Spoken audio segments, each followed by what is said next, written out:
as you are from multidiscipline, I will just speak on some alternative research techniques that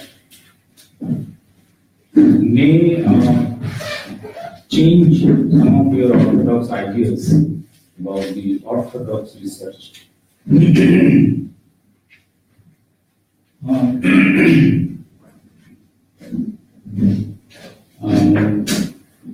Some of you are already got awarded PhD.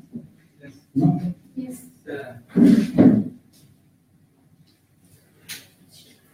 So it is assumed that most of the participants are doing research. It's good. I will start with 3 types of research. One is, we call it a traditional research. Another development was made on that. It was action research, and very recently, 2, 3, 4 decades, we are inculcating on this participatory research. Some of you may be acquainted with this term, participatory research. Mostly it was meant for organizations, not for academic institutes like NGOs, mostly NGOs. World Bank, yes, World Bank adopted this kind of methodology since 1985,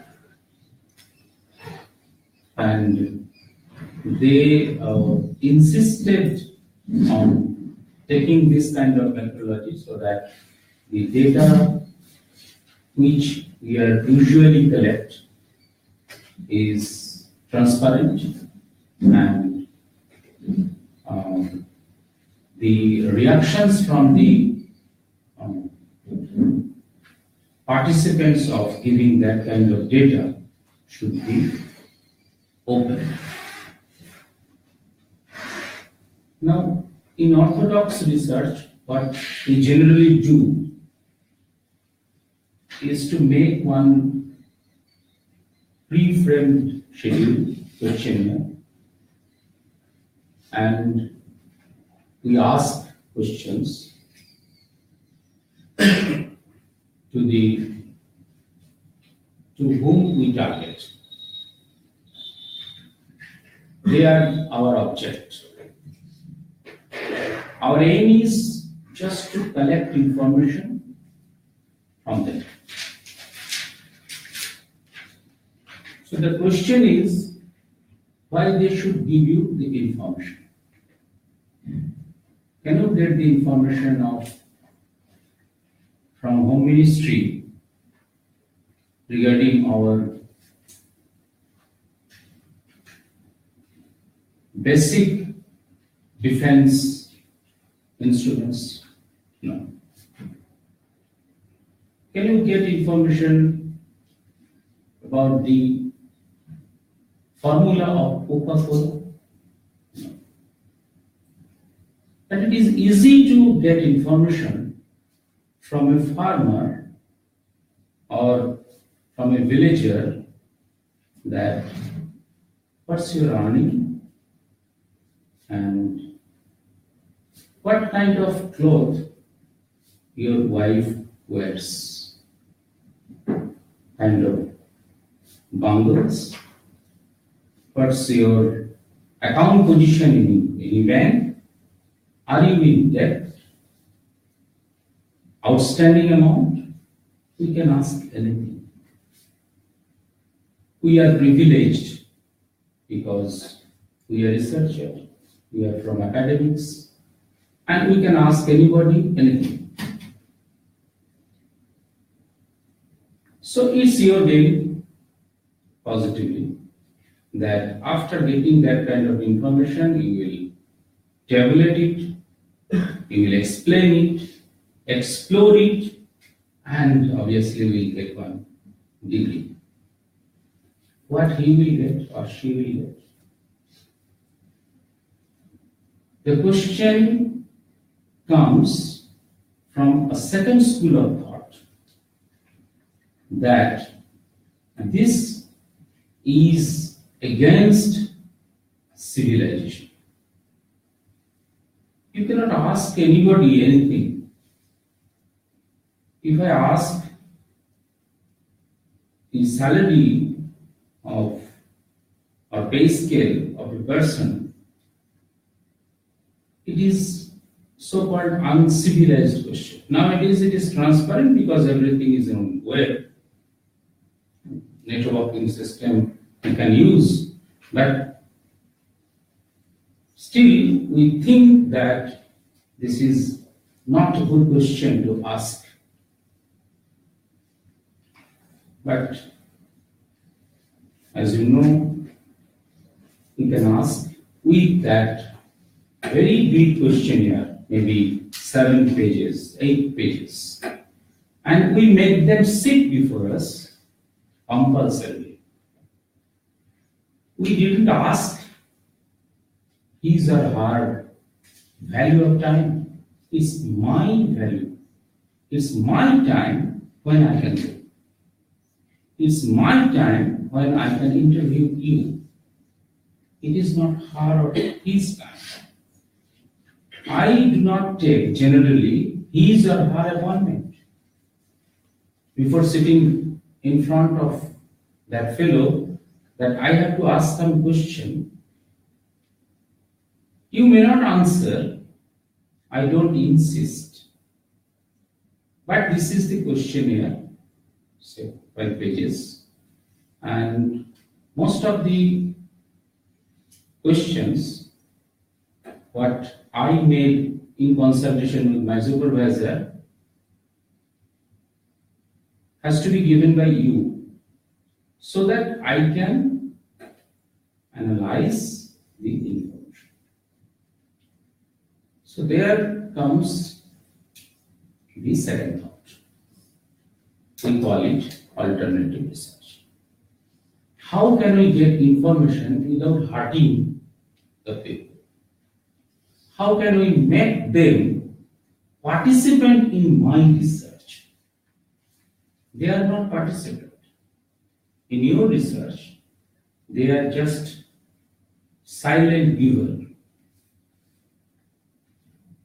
They are giving information. You immediately withdraw yourself from that village or from that fellow. You come to your office or the department and you can analyze this thing. So he is ever forgetting. But he should demand his acknowledgement in your thesis. You cannot give the names of, say, 200 persons, but you can acknowledge them through a method what they can understand, and you can open up yourself. That see, what I am asking and what I am getting from you is not closed. It is not like that this is the questionnaire and I am asking question, he is giving answers and I am writing this. He can make every doubt that what he is writing, what you are writing. Is it going against me? Maybe you are taking my note that how many fields I have. What's my acreage? So I may come under the income tax, agricultural income tax. You are asking me my loan account, about my loan account, what's my outstanding? So I may be digitally found out. So why should I give you? He has every doubt when you are writing, because you are not showing you. And if you show even, he will not understand. Unpad, Gamad, so he will not understand. So, what's the methodology that he should understand and you are getting your information? From here, you can start. Sir, mouse is mouse.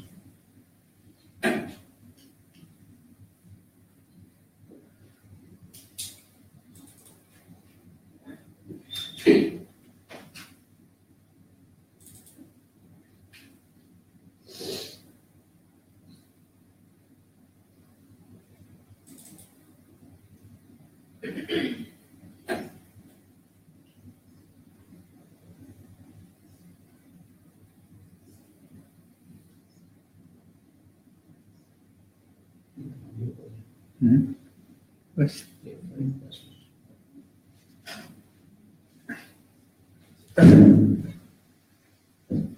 Exercise.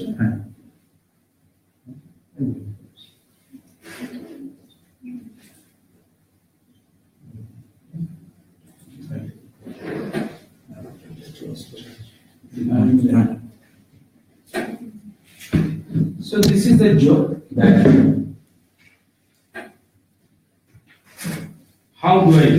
how do we research? When nutritionists take care to plan to do their surveys, when they can be sure that weather is fine and dry.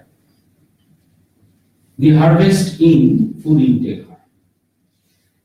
Then students seeking PhDs believe that everyone agrees that rains don't do for rural study, suits get wet and shoes get muddy. And bureaucrats, that urban type, wait prudently till crops are ripe before they venture to the field to put their question first thing. So this is how our attitude shows that we are doing this kind of research. This is what I was telling, that traditional research, action research, and participatory research has a common field. It is not true that what I am saying, that discarding that traditional research. It is not true that I am against the survey method. It is not true that what we found out till date from traditional research is all bogus. No. It is a mixture of action, participation with the traditional research. We should, our aim is to just make them participatory and do some action on behalf of you also. If they ask that after this kind of giving information, what you will do? Can I get some subsidy in fertilizer? You are not able to give this subsidy and you are not the authority to give this subsidy in fertilizer. But you can connect the people with the local video so that he can get the amount of fertilizer or seed what he needs. This is kind of action. You should be responsible to that fellow who is helping you. That's my target. So when we shift from traditional to action research, what we find?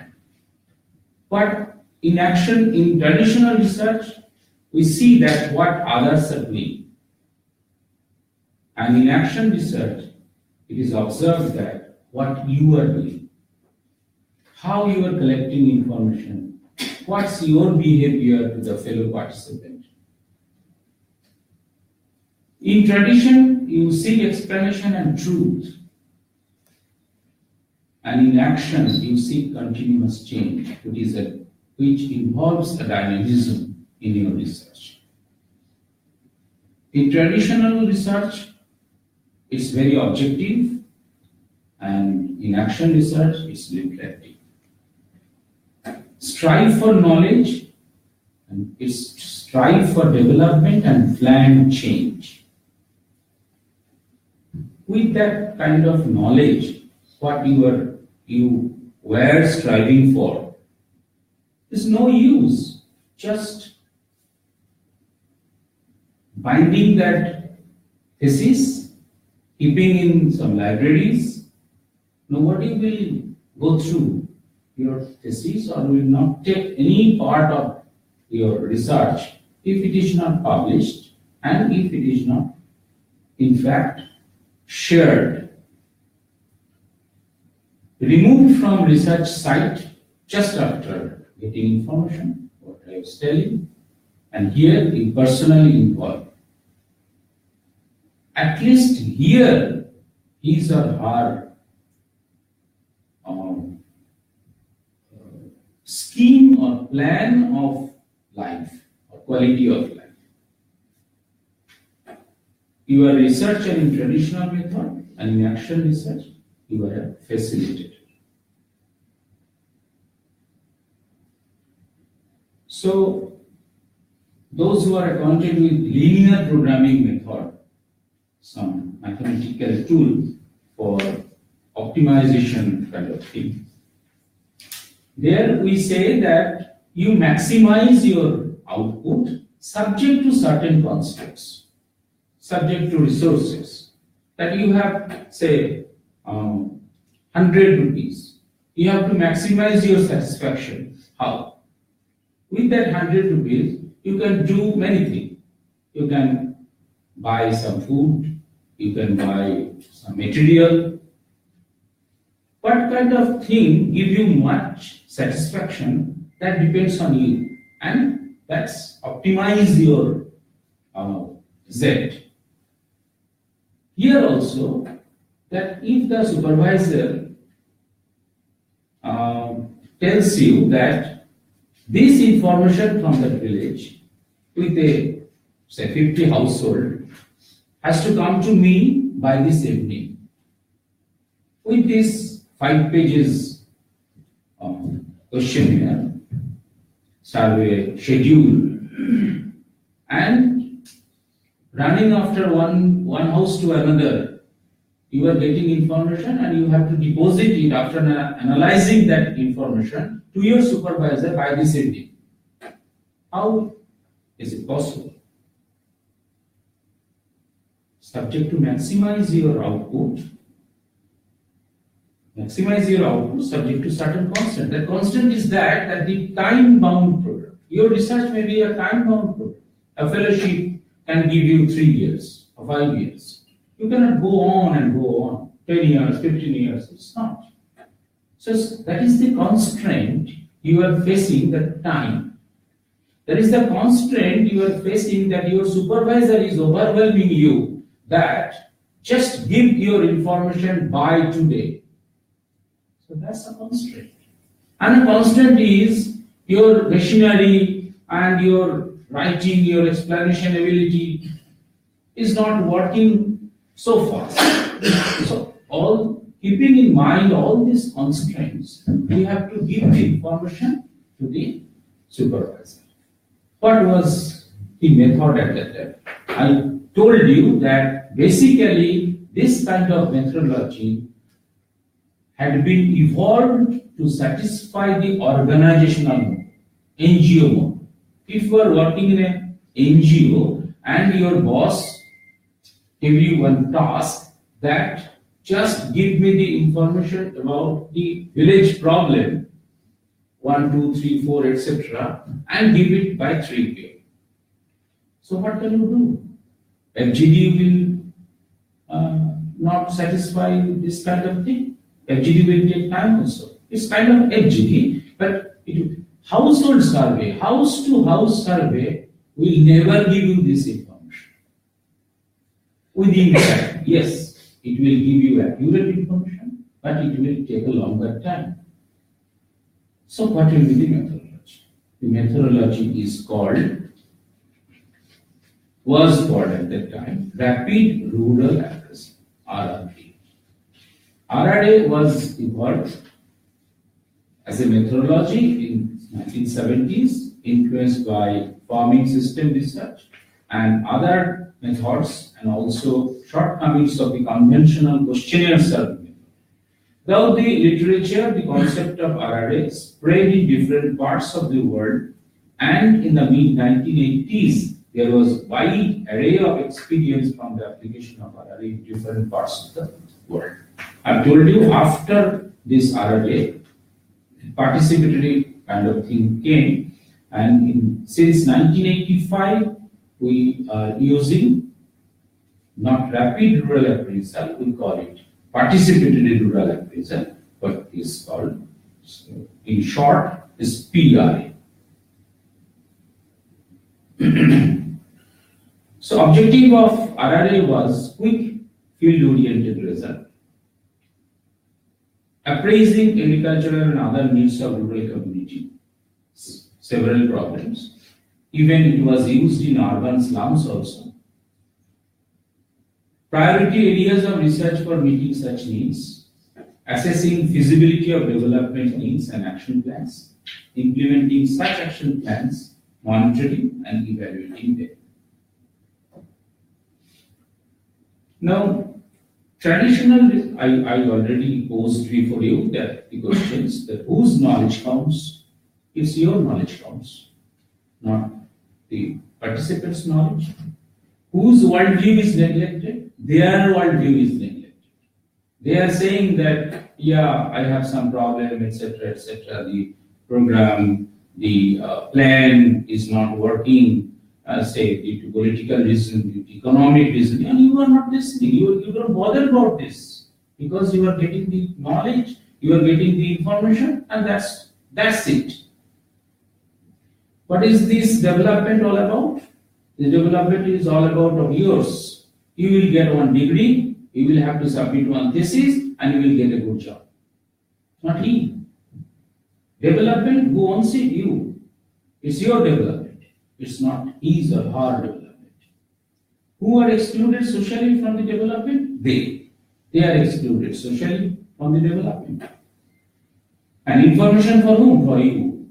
Information not for him. You are not giving, you are not reciprocating any information to him.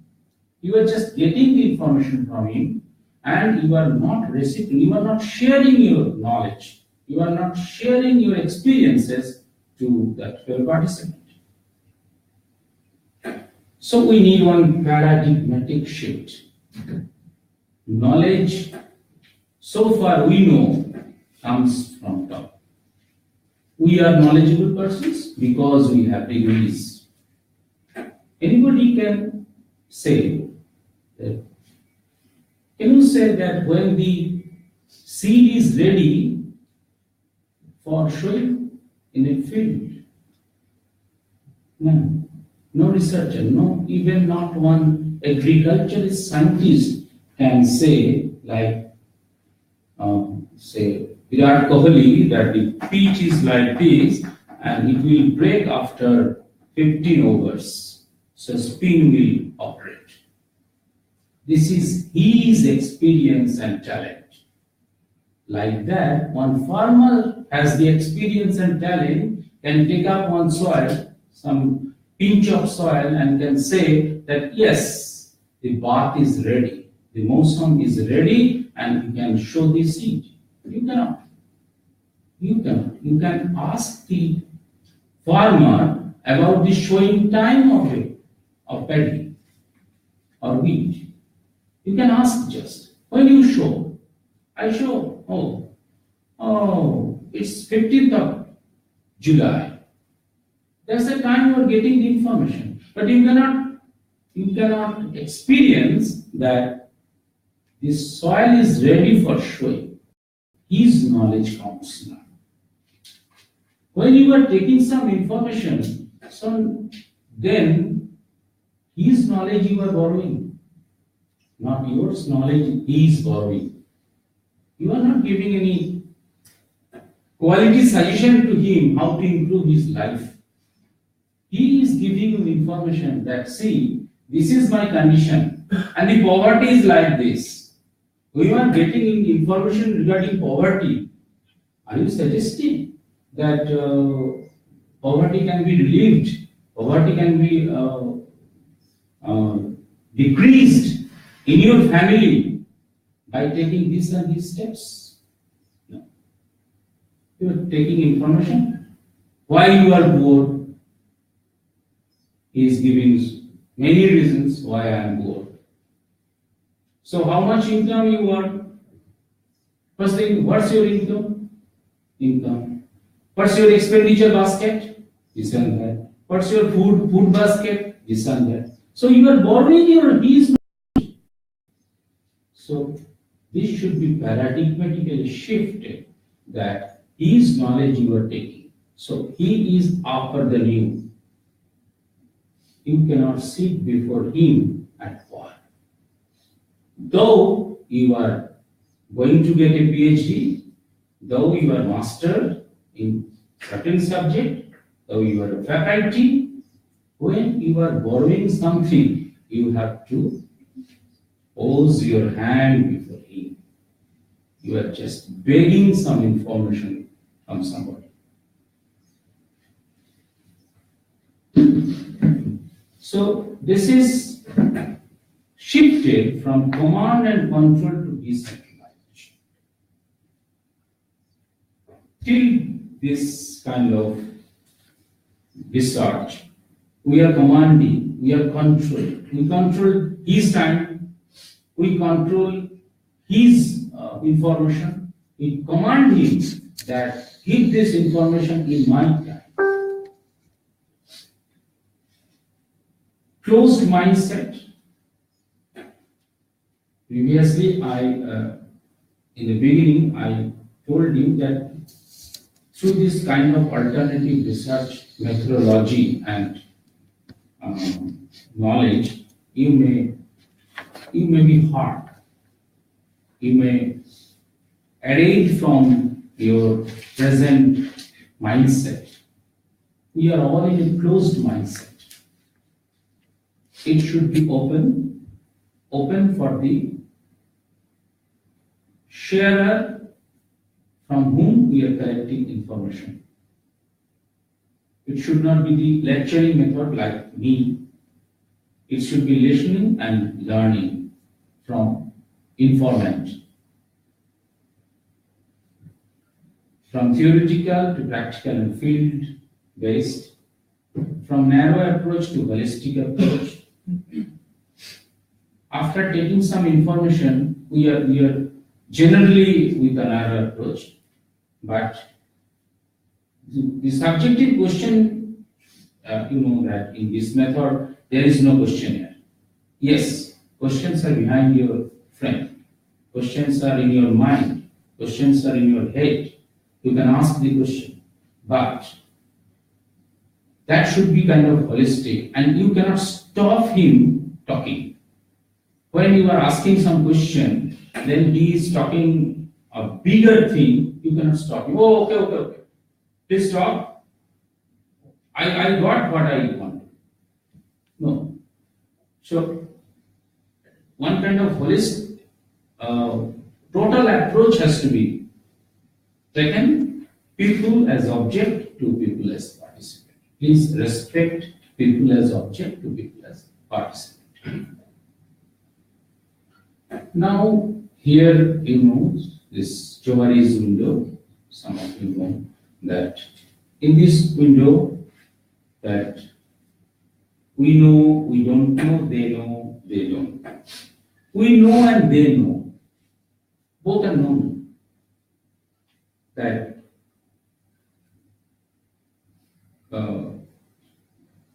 the sun is rising, rain will come in the monsoon.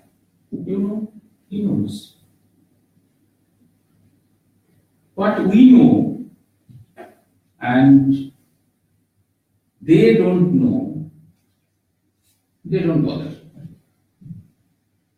That the university teachers are not getting 65. They don't bother.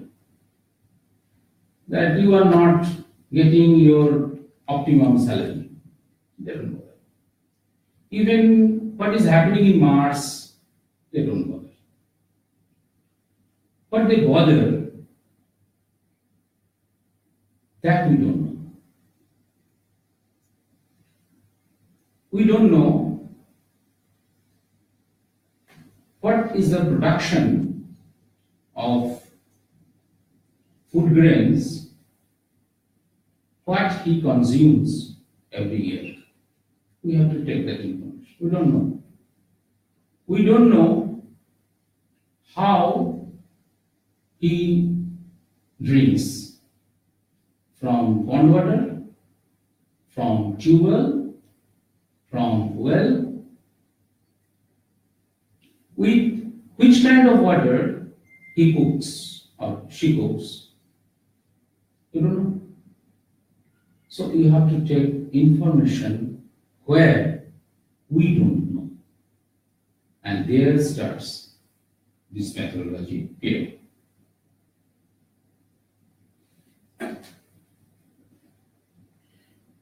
Why we take others' view? Anybody can tell me that how many squares are there?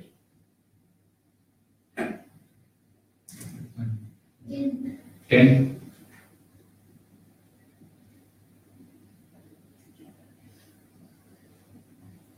Any other answer?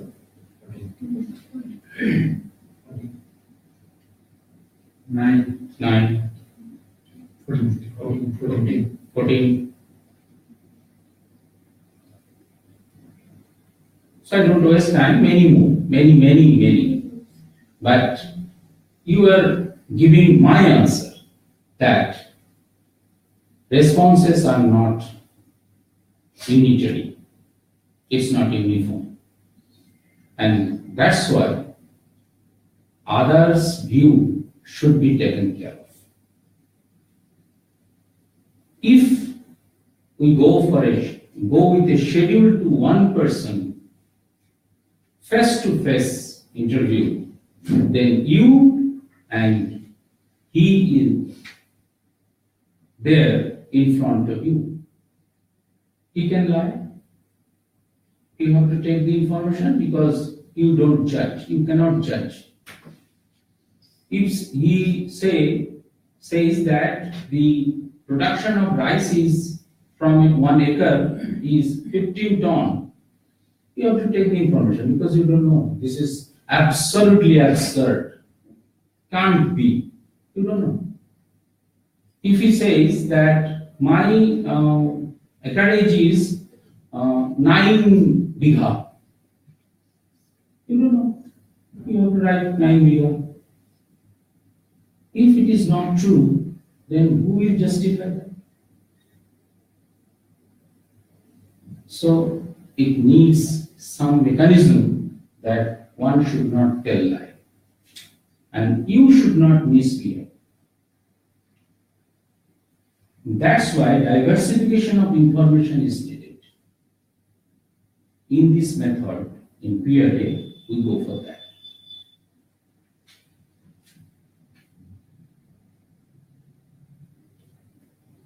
Now, this is the definition of participatory research.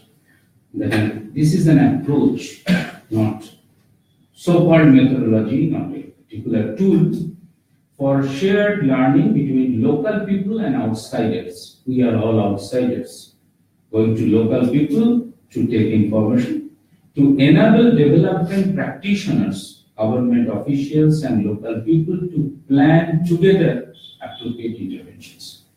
Again, I am reiterating that it was meant for organizational development, NGO development, and that's why this kind of definition is there. But nowadays, we are introducing this kind of methodology in our research very prominently.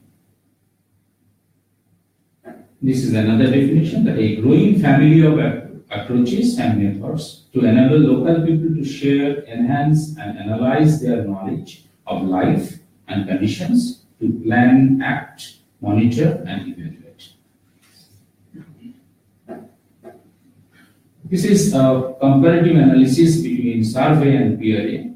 Its duration In survey, takes long time. In PRA, it should be short.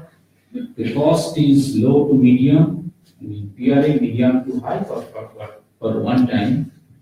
Participation in survey, low to none. PRA, medium to high.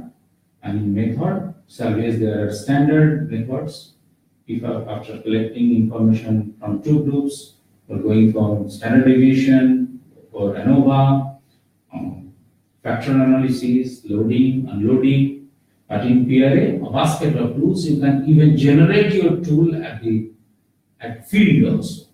That this methodology we can apply so that we can get the information.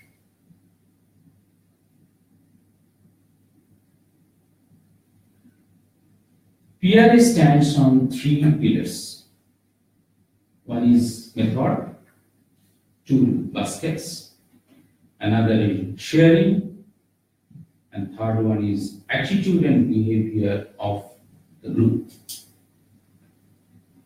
This is very important, and probably you know the name of Robert Chambers, who actually started this kind of alternative research methodology, and he emphasized mainly on attitude and behavior of the interviewer who is taking interview. And another thing is that PRA is not a one-man show. It needs a team to operate. It's a teamwork, because somebody is playing with methods and getting the experiences through sharing. Somebody will look after the attitude and behavior of the people and attitude and behavior of the person concerned also. Now see that in a group, if you are asking something, if you are like AKD, and someone is very influential and powerful, he's standing there, or he can sit also and just giving a secret eye gesture. He or she who was answering, he or she can understand what is motive.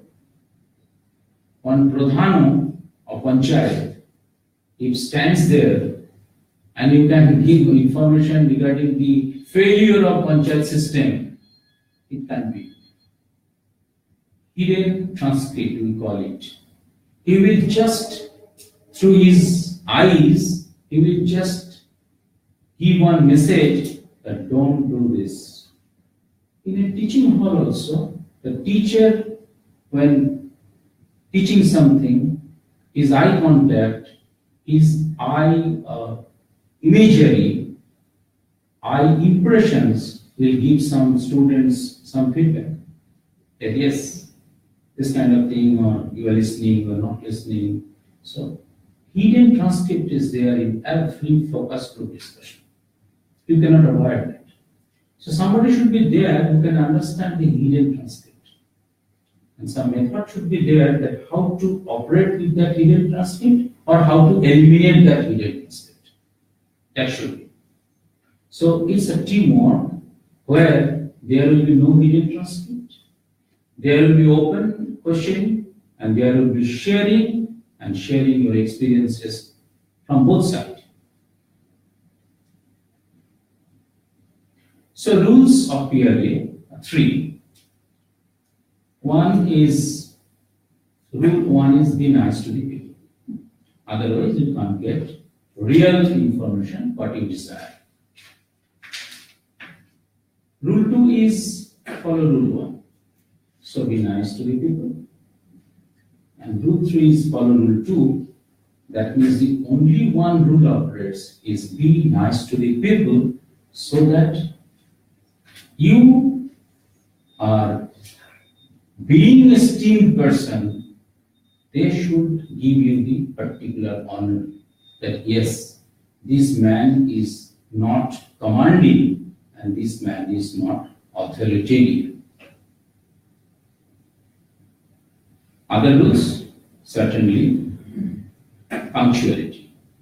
When you take time to meet the group in a village, you should maintain the time. It should not be like that a minister is coming, minister is coming. It should not be that 3 p.m. minister supposed to arrive and she comes after 6 p.m.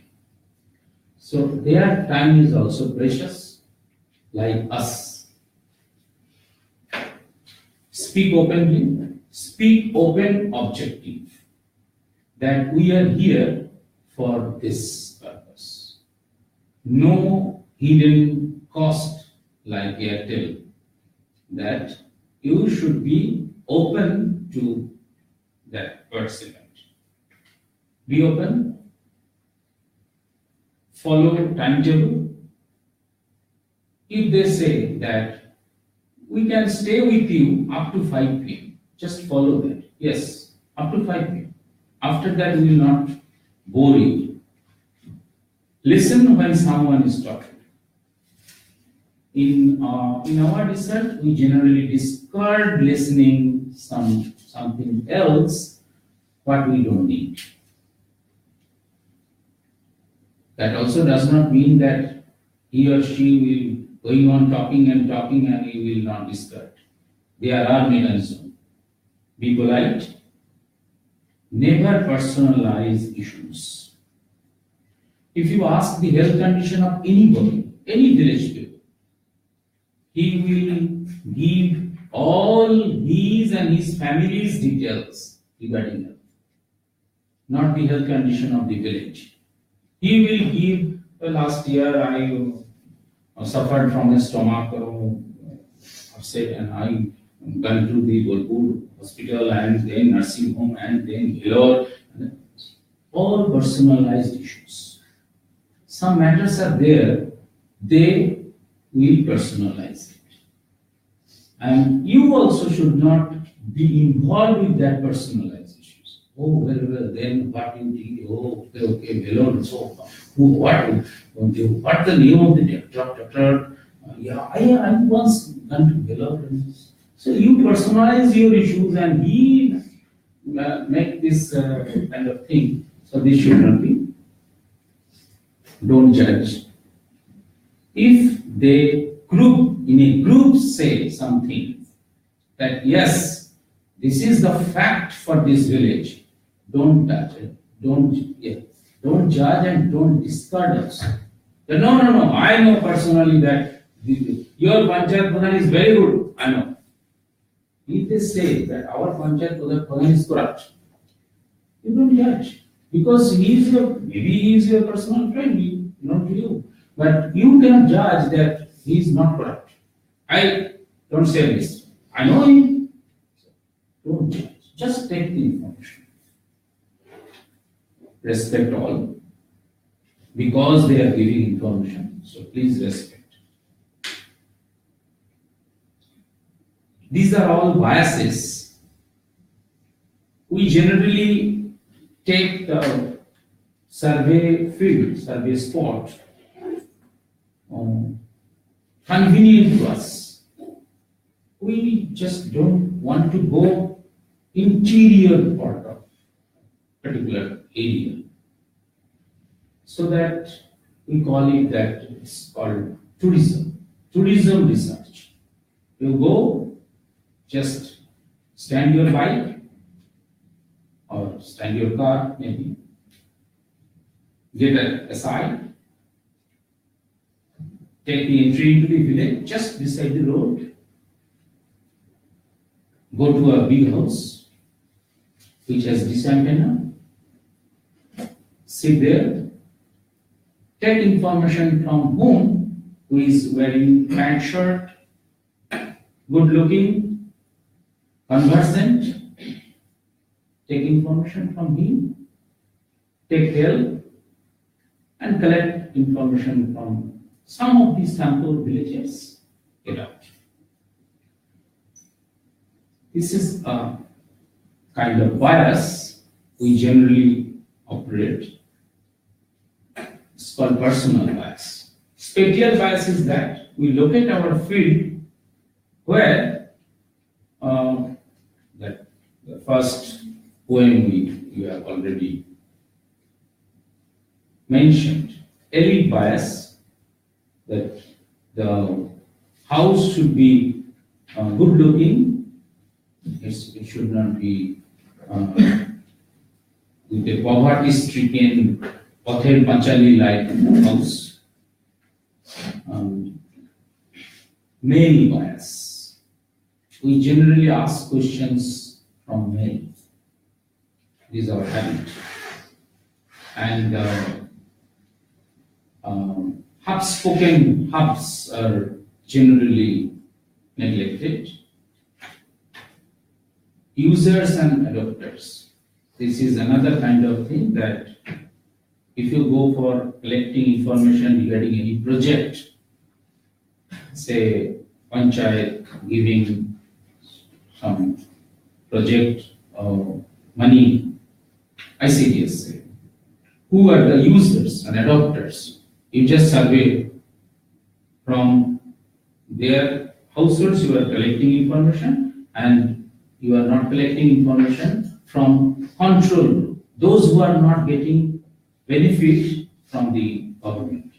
We are generally biased to get the information from the users, those who are getting the benefit, because they will say something more, that active, adult, present and able-bodied biases. I've already told you that we generally search a person who is active, adult, able-bodied, so that we can guide you to the households to collect information, and he can help you also to get into the information. Seasonal bias, timing bias, professional bias, project bias. These are all biases, and we generally eliminate. We want to eliminate this kind of thing, but it is very difficult to eliminate bias from the psychological point of view also, from our mindset also. So these are the principles of PRA, that it's kind of reversal of learning. We generally learn from the knowledgeable person. It is from not knowledgeable person. From the unheard, semi-literate, illiterate people, we are getting the information. It's listening and learning, I told you. It's offsetting biases is variations here. Utilization of precious community time, repeating this. And this is an approach from individual to group. We should not ask any question to one individual. We should prepare questionnaire like that it should be a group answer.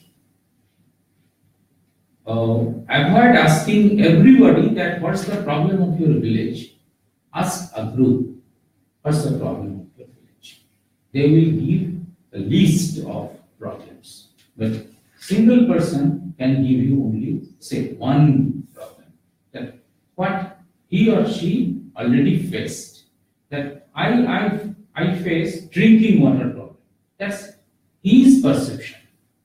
But when you pose this question before a group, then maybe the answer is like that the irrigation water is not reaching to our fields, and that's why crops are down, and that's why the economy is deteriorated in the village. So it's entirely different perception group can give you. Now this is democracy of the ground.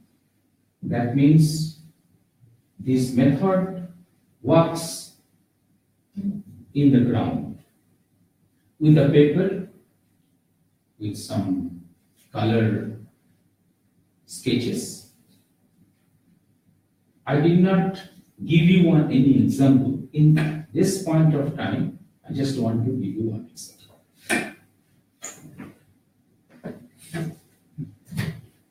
We can. Now, if I ask one question to each and every household, that from which diseases or anything health problems you are suffering. So it needs at least 2 minutes to ask the question from one participant, and if you are here, say 15, it will take 30 minutes. If I interview you one after another. Now, within 5 minutes or 10 minutes from this particular group, say your group, so from this particular group, how I can get the information?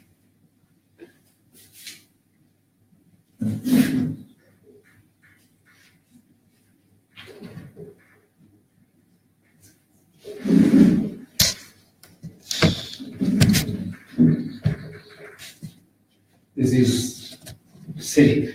I'm not a designer. This is a human body. Assume that. Can you see this?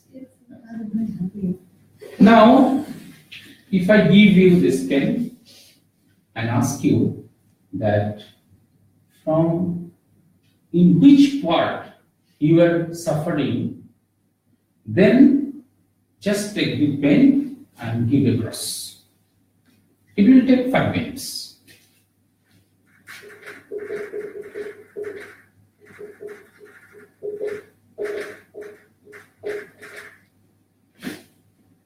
Over. But it's not the figure.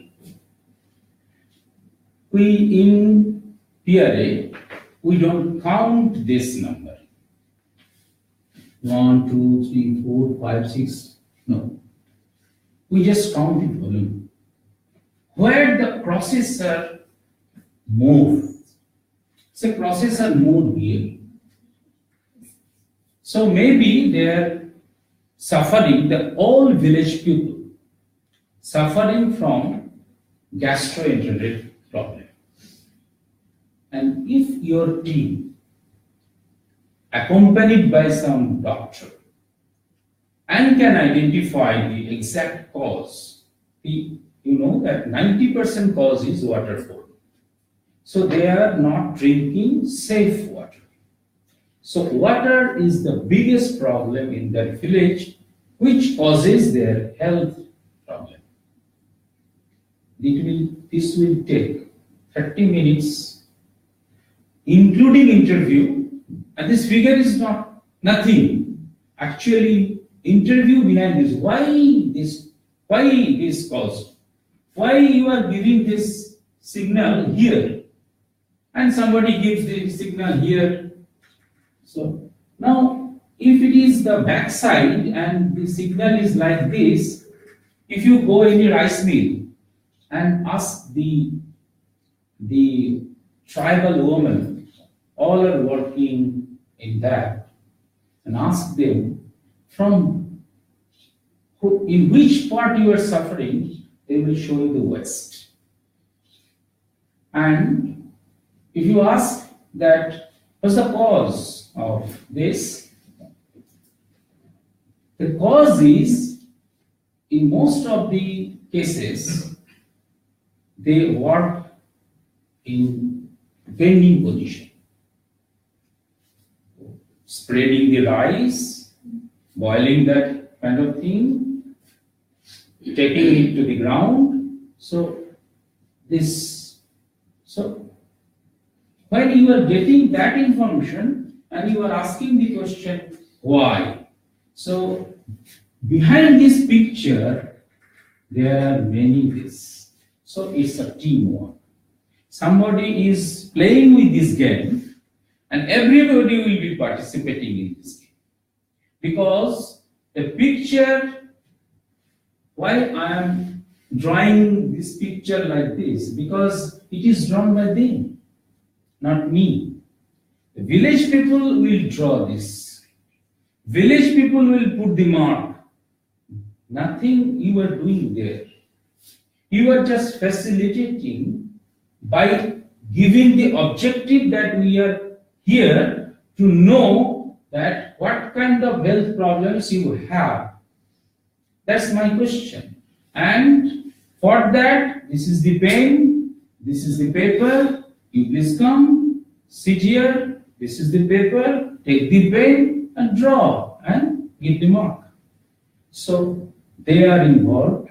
They are participant now in your research, and you are getting your information. Take another example. This is one, we call it body map. Now this is a village.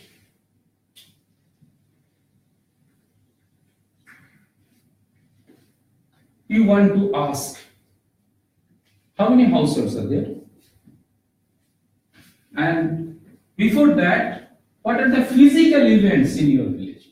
Even you don't even go to the village for a walk also. You don't have to go. Say this is a playground. This is their primary school. Here there is one pond. Here is one pond. The road goes like this. These are all physical events. Now, households are generally like this. So there are, say, 10 households. Now you ask that, just tell me from which household there is children who are not going to school. And you just facilitate them with a binding. Just mark that also. They mark.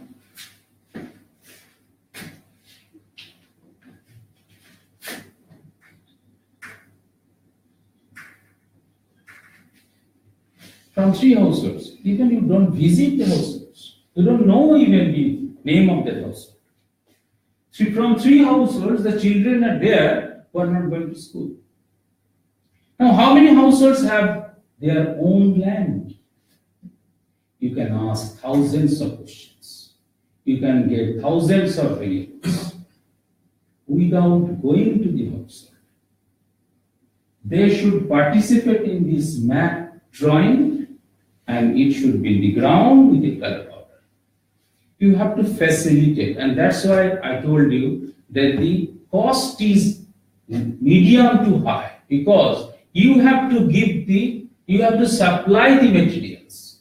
The paper should be with you, sketch pen should be with you, color powder should be with you, bindi should be with you, and obviously, if the demand, then one tea and snack should be with you, or you have to arrange for that.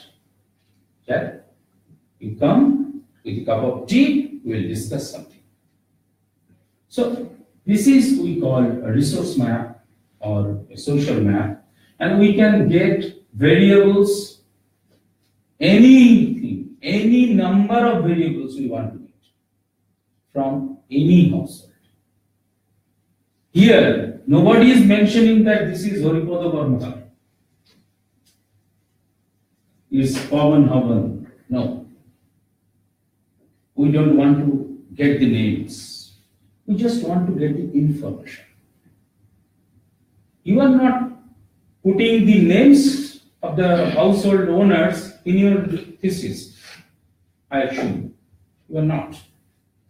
If it is not a case study. Then 400 households you surveyed. So you just collect this data and analyze this and pull into one something and give the explanation. So what about that 400 households? They are merged. So here also we are not collecting the information of particular household.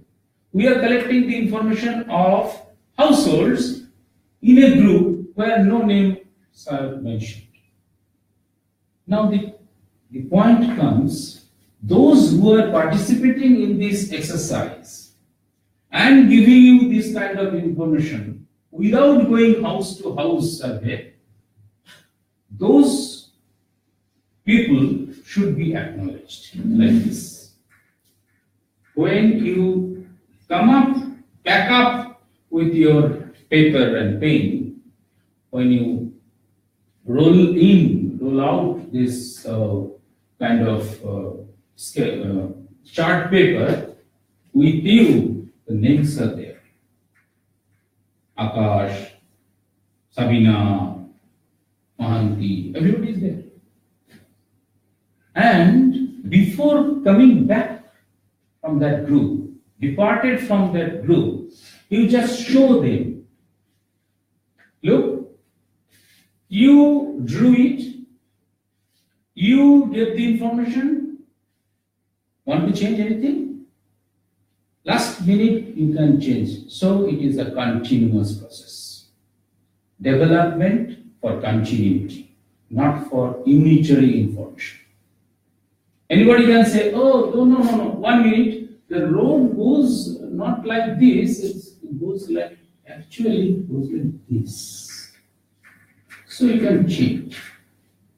This last minute solution. So you can change entirely. You can give the information, you can share the information, you can show the information, you can acknowledge the information. It's all done. They are happy, you are also happy.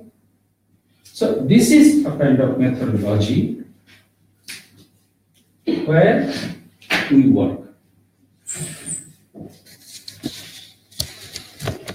This is Bharati visual. Why we in this computer, before that you know that there were commands. Control KB means you block some portion. Control KX means you cut that. And Control KV means you paste it. Now you don't need to control and do this. Control KV. You don't want, you just need not to write, need not to type. You just go, scissor is there, you cut it. There is one gum button, you paste it. Anything you can do with your visual mode. So the entire process has come into a visual mode. Visual Fox Pro, etc. Visual programming. So this also, it's not that you are going with a schedule and question and you are asking this. Be visual. Should not be verbal. It should be visual. See, this is the question. Question is like this. This is your village. This is the question. Now, how many households you have? Put here.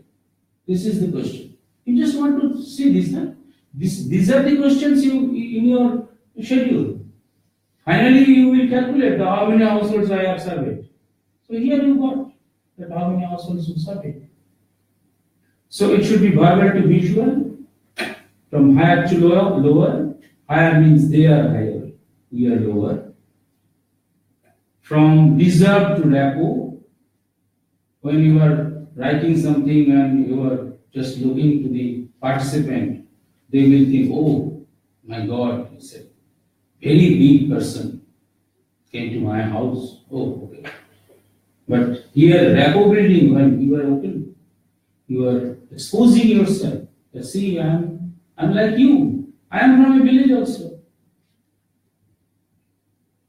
Thank you. This is my submission, and I generally work on this participatory mode. 3 or 4 theses already awarded by taking this kind of methodology, and we didn't face any problem of analyzing anything in this case. The limitations are there. The limitation is it is not very strict. It is kind of informal thing. You cannot use rigorous statistical method here, but we used frequency, pie diagram, etc. You cannot explain it in general sense because it's coming from a particular group, particular village or particular region, you say. And the most interesting limitation is that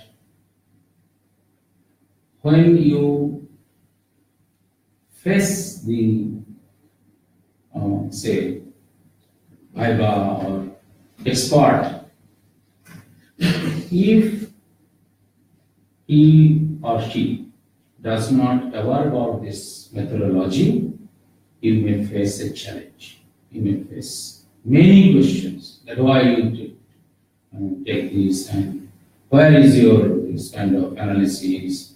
I don't understand this thing. So that kind of challenge is there, but for any quick collection of data, information, this is one of the best methods. Thank you. Any question?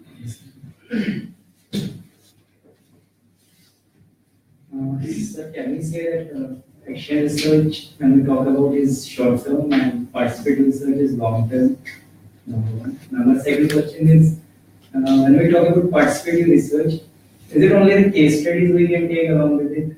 Because when we talk about some practical type of research, can we use participative type of research in that thing also? I will answer it, the second question first. Participatory research is to some extent action oriented. Now we are not doing PRA only, it becomes PLA, participatory learning and action. That corroborates action involved, in fact, in this methodology. And if you say that this kind of methodology generally not taken by the huge researcher, because it is not, they could not make team. If you don't have a group of researcher, then or taking some help from other fellow researcher, you cannot go this in this way singly. It cannot be done, in fact. And another kind of thing is that if you don't have the organizational power to organize that group, generally we go to a village with a prior information that we are coming, and some kind of club, committee, society, or somebody should be there to organize this thing and taking the representation from every corner. It should not be concentrated on a particular hamlet. It should not be concentrated on a particular part. That 15 people joins in from that part. No. It should come from every corner of that village, and it needs a bigger organization. And it is not easy also to just go and take the information and come out. It needs a good rapport before that. We generally call it transact work. When you enter into a village, even in your theoretical research also, you just, if it is a village, then you just first go walk. We call it transact work. You just go walk. Then the advantage is that you can see the physical events of that village, how looks the houses, kind of children, male, female, what they are wearing, what they are doing, taking water from tubewell, so you know that tubewell is there, so drinking water through tubewell, you know. This is several advantages are there. And another thing is that when you are being one outsider, when you give on transact work, then some people will be curious about you. Some children will follow you. Who are you? Well, so you may be known to some of the parents of that children. Hello, Babu, where from you? Okay, what for? So you are just going to get one warm rapport from the villagers, as well as you can reciprocate that I have come for that. And I just seeing the village. That it's good. Looks. What are you doing? So some kind of rapport already built up beforehand. It is not that I'm good. I've gone and sit before the group and taking the information, drawing the maps and coming out. No, not like this. This is one. And what about the first question? Was it about actual research is short term and participative is no. Rather, participatory research, if you don't don't have the mode of launching one project or something for them, it is not long term. Because after participation, if you don't give anything to them in action form, it is over. Generally, like if we talk about participatory research, what I could understand is like we actually try to evaluate the behavior of that particular community. Yeah. So if we are trying to measure or evaluate the behavior of a particular group, we have to look at over time. It can't be one time and we are generalizing that this is the behavior of that particular community or Yeah. So that's why I feel it should be much longer so that we can evaluate it properly. No, if you go for this only collection of information, yes, it's one time.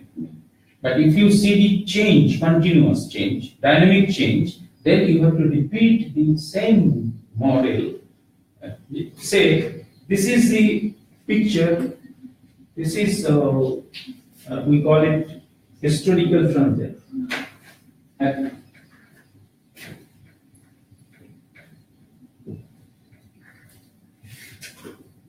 Say forest, road, population. Now, if you see 1970, 1980, 1990, 2000, 2010, then the population map will be like this.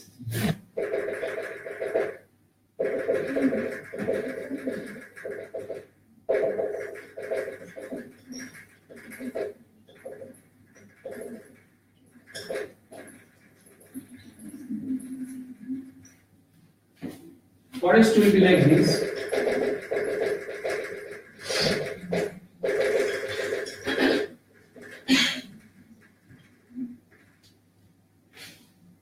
This is over dynamic. Now, if you want to get the timeline of that village, that when it is introduced, when Paka Road has come, when the school building has come, when the irrigation channel has come, when the pump has come, when television set come. So you can get information over time. So you need to repeat. Any more question? Sir, the name of this method is participatory rural appraisal. Right. It means, can we say, is it specially made for rural area? No. Yeah. Generally, we survey in most cases to the villages, and that's why it was made for that and to get the information about their problems, their etc. But in recent years, it means last 5 years, 10, 15 years, it is done on urban areas. Even in very good study has been made on slums. Very good studies on slums. The intention behind my question is that, is there any... It is best fit for rural study. But is there any special reason Special? reason that we are mentioning here Yeah, Rural the reason is this. As in urban areas, if you ask one question, not to give the questionnaire, he can answer. If he knows the language. That how many children do you have, etc. Do you have any loan? Do you have any bank account? Jan Dhan Yojana. How many benefits you have already accrued from Panchayat, so, municipality. So there are questions, certain questions you can give it and you just see it, or you can mail it even, you can email it also. There are facilities. But say, if you are asking these questions to someone who is illiterate, you can ask, he may give the answer and you can write. He cannot write or she cannot write now. Now, to overcome this issue, and when you are writing, he or she is very cautious and rather suspicious about you, that what you are writing. I don't know what you are writing. So, for them, this is for literate and illiterate people, that give them drawing, picture, visual mode. That I am asking such and such question and you are answering this. They can understand the picture, they can give the information, answer by doing this. There are more than 500 methods to collect information. I am just giving 2 to 3 examples. There are several. So, say, your village problem, or the slum city problem, or the world problem. The problem is, say, drinking water. Problem is education. Problem is irrigation water. Problem is poverty. Now you can rank it. Say, give them some dal. That rank them according to your discussion. It needs a bigger discussion. You have to wait for that. There will be bigger discussion among the group members. Somebody will say, though, this is the major problem. Unemployment. This is the major problem. Somebody will say, no. We have drinking water problem which is bigger than unemployment. So there needs a discussion. And there will be some fighting also, in fighting. So these, this is ranking. If in urban areas, on literate people, you can ask that you rank them. They can put this is 1, this is 2, this is 3. You can do. But one illiterate people, he or she cannot write this 1, 2, 3, etc. So how can you get this information? What will be the method? Method is give them some dal or pebbles.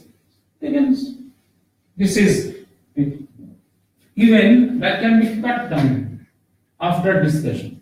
No, this should not be like this. This should be like this. That can be increased, that can be decreased. These are all ground reality. Once in urban areas, once somebody gave that this is 1 and this is 2, this is 3, that's final. But in ground reality, that may not be. After discussion, they come out with a solution that, with a consensus rather, that this is the biggest problem in our village. So they can modify. So you have to give them chance to modify. Last minute, you have to give them. So it is meant for general, that may be in municipality, under municipality, that may be in panchayat. But for them, illiterate and semi-literate people, we have to take the information. If we want to get the real information, we may go with this method. Sir, first word is a participatory.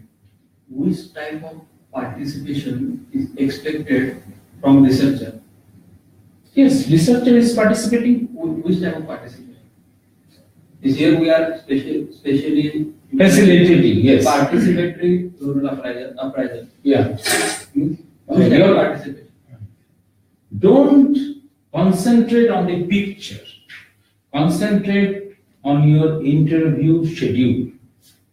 You have in your back mind that this kind of questions I will ask. What's the problem of your village is nothing. Why the problem is rising? That is the question. And when you are questioning something, nobody will answer. And you are writing, this is a bigger note, field note. Biggest field note you ever have. You have to get the answer from that. This is nothing. This is for them to make them engage. Your question is behind here. That why you are putting your mark here? What's the cause? Then they will say because is of this. That will have to be written. And that's your explanation in your thesis. So you are participating in that way that you are asking question and experiencing or sharing your experiences through your knowledge also. You can say, you can give example that in another village I have gone and I saw that electricity is the biggest problem there. So you can give the clue also with facilitation. You are facilitating by giving the clues. They cannot remind that okay, these are okay. You can give the why electricity is not a problem. True. Okay, midday meal is not a problem. So you are giving the clues also. So you are participating there also. Yes. Okay. Midday meal is a problem. Very bad quality rice is given. So they put this. So you are facilitating. You are giving clues, and they are participating. You are also participating also. That's it. Kind of total 100% participation. So even in case of real-time studies that happen, that we want to know that at the in the real-time situation, how the respondent is behaving, and we want information at that very moment. So I have gone through certain papers that in panel designs or real-time studies, they use participation in form of texts, immediate if the shopper or if the respondent is undergoing something or he notices something, he immediately he maintains a diary or he immediately texts to the interviewer or he maintains a note of that. Yes. So this will also come in participatory research design. Will it come in this participatory research?